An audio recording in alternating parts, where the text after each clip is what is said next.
بنیادی مرکزی اولاد سے چیزیں چھیننا میرے نزدیک جائز نہیں ہے. سمجھ گئے ہیں آپ؟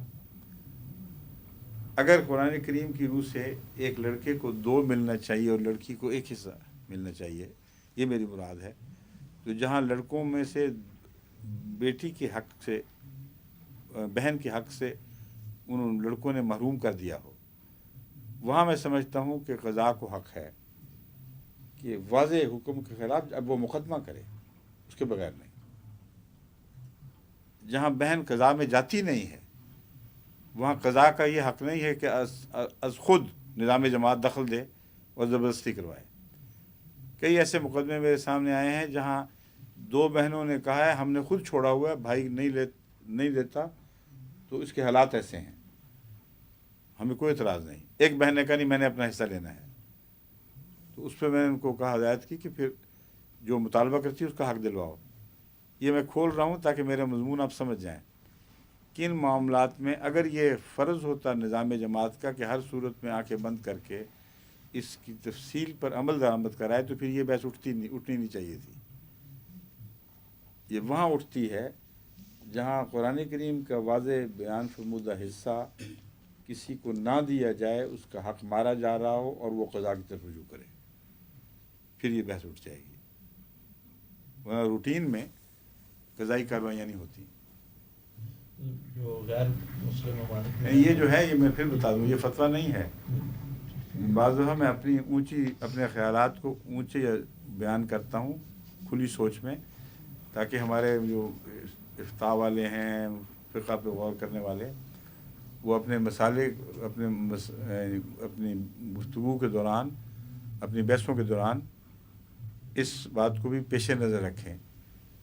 یا اگر اس کے خلاف، اس موقف کے خلاف کوئی قطعی دلیل، کوئی صریح دلیل ان کے ہاتھ میں ہو تو مجھے لکھ دیں تاکہ میں اس موقف پر نظر ثانی کر سکوں.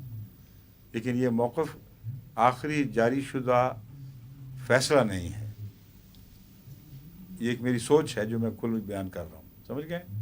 اب بتائیں کہ جو غیر مسلم ممالک میں رہتے ہیں، اگر وہ چاہتے ہیں کہ پرانی تعلیم کے مطابق ان کی تقسیم ہو، ہاں تو کوئی روک نہیں ہے. تو وہ یہ وصیت ان کے لیے کرنا مناسب ہوگا کہ ہمارے مرنے کے بعد اس تعلیم کا فیصلہ کریں. مناسب ہوگا، لیکن کہیں ضروری نہیں ہے.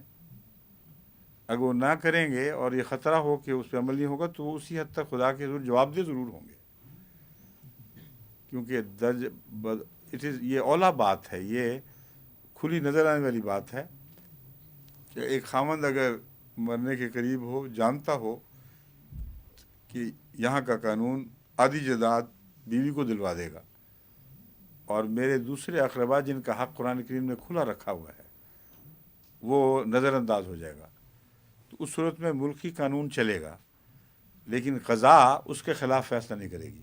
یہ ایک اور بھی مسئلہ ہے بیچ میں ضمنی اٹھا ہے، جو قضا اس کے خلاف کوئی زبردستی کارروائی نہیں کرے گی.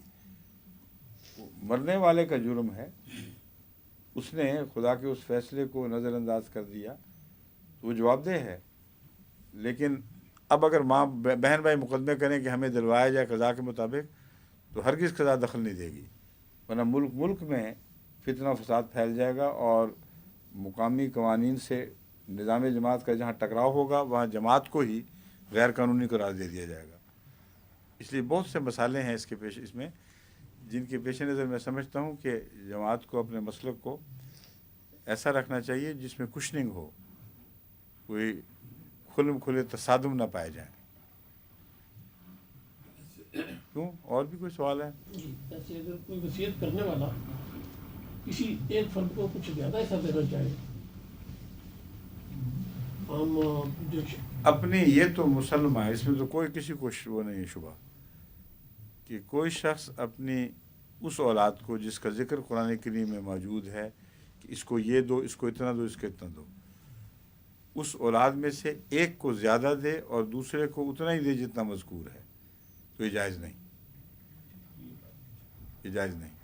لیکن اگلی بات پھر وہی ہے، اگر باقی اولاد چپ کر کے برداشت کرتی ہے تو وہ حدیث تقریری کے طور پر گویا انہوں نے اپنا حق خود چھوڑ دیا ہے، اس میں قضا کو دخل دینے کا کیا موقع ہے. ہاں، جس کا اگر کوئی تلخی محسوس کرتا ہے اس فیصلے کی اور خدا میں جاتا ہے تو صرف اتنا حصہ اس کا دلوا دیا جائے گا جو اگر برابر تقسیم ہوتا تو اس کے حصے میں آتا، لیکن پھر بھی زبردستی اس باقیوں کو نہیں دلوایا جائے گا. جو نہیں لینا چاہتا نہ لے. سمجھیں؟